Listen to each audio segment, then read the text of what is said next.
Hey, welcome back to the Breaking Bad Insider Podcast. My name is Kelly Dixon, and we are, deep into, well, not deep, but we're sort of into season 4 now. We're working on episode 403, and I'm here with my executive producer, Vince Gilligan. Here with the writer of this episode, Sam Catlin. Hello. Who believes he was an Anglophile? Hello there. Right. Yes, all right. I'm here with our star of our show, Bryan Cranston. Thank you. Hello. How are you? Let's get going. Our music supervisor, Tom Skolovich. Hello.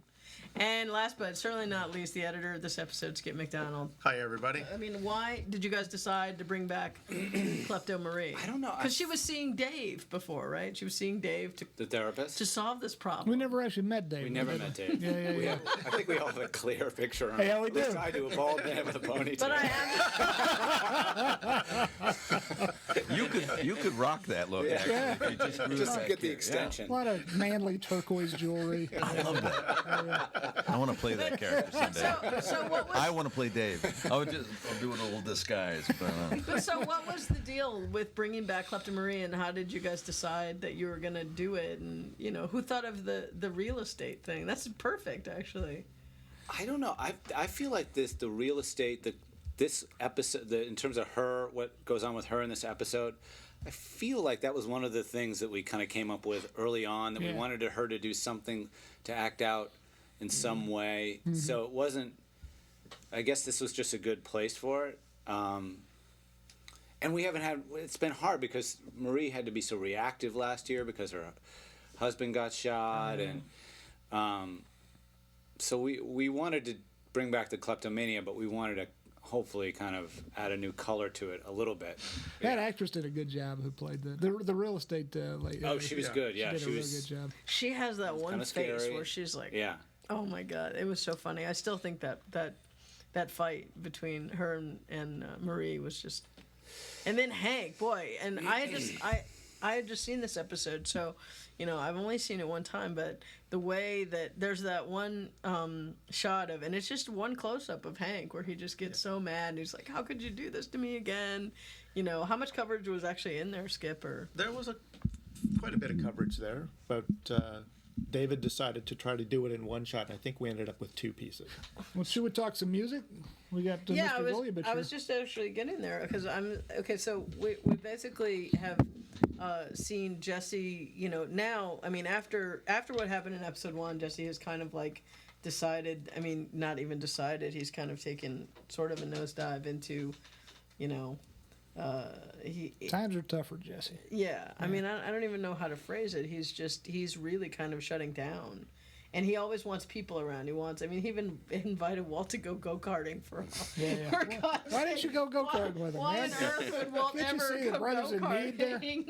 well, it's funny. It's that scene came in, and we talked about it, and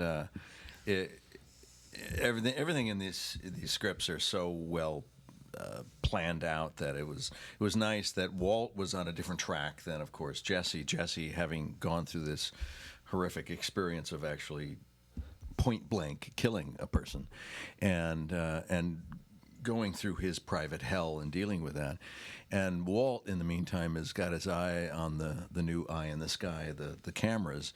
And so when Jesse says, hey, you want to do something?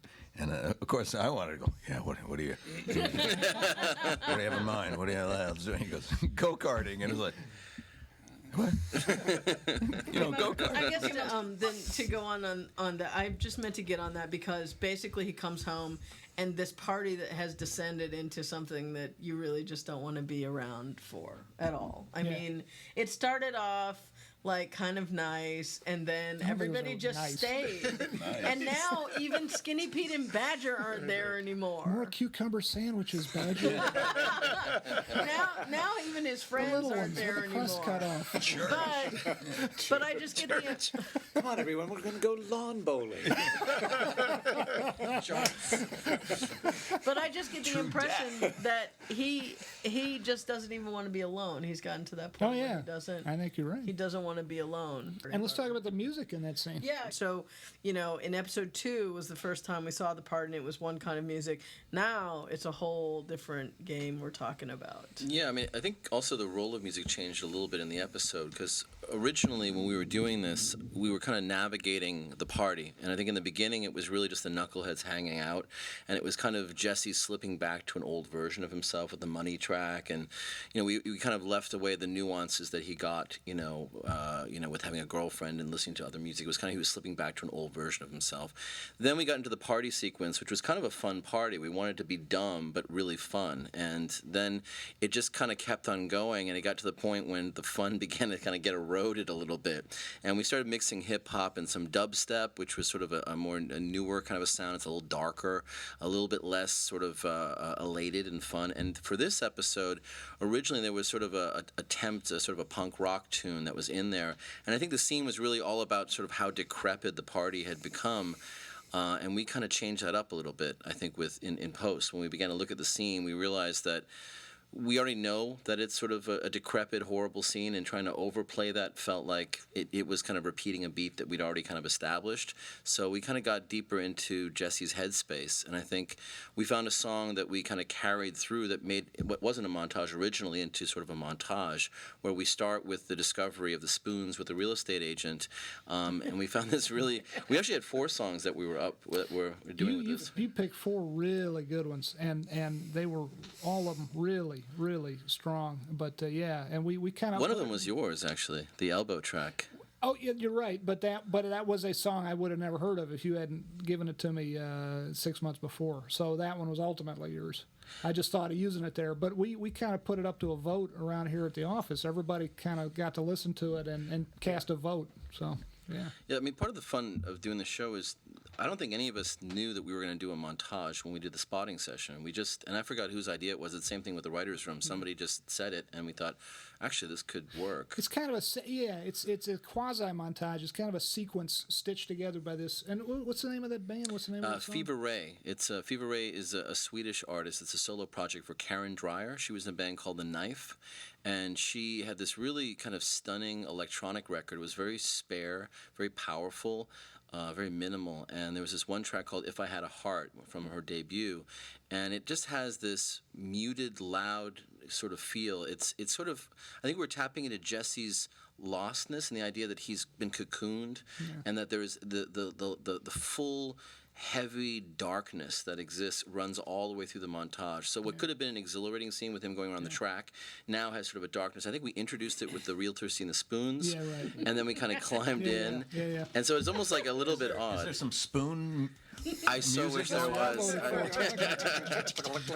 On the remix version, we'll get the juice harp in there. It'll be great. One of my favorite things that you guys are starting to do this season, and I've been excited ever since I found out, is now Hank is on the case. Yeah.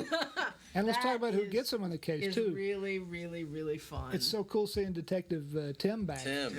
Detective Tim Robertson. The first time we met him was back in George Masters' episode where Detective Tim gets called in to help look for Walt, who has disappeared.